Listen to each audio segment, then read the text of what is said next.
Hello dear friends, subscribers and guests on my channel.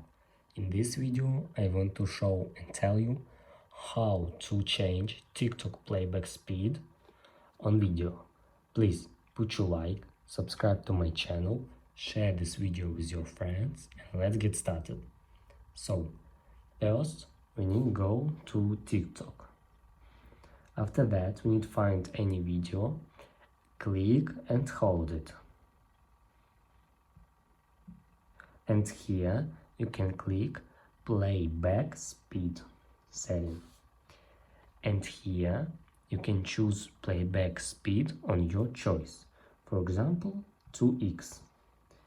And now our video has playback speed 2x. And that's all. If you enjoyed this video and found it helpful, please put your like, subscribe to my channel and share this video with your friends. Bye bye everyone. See you later.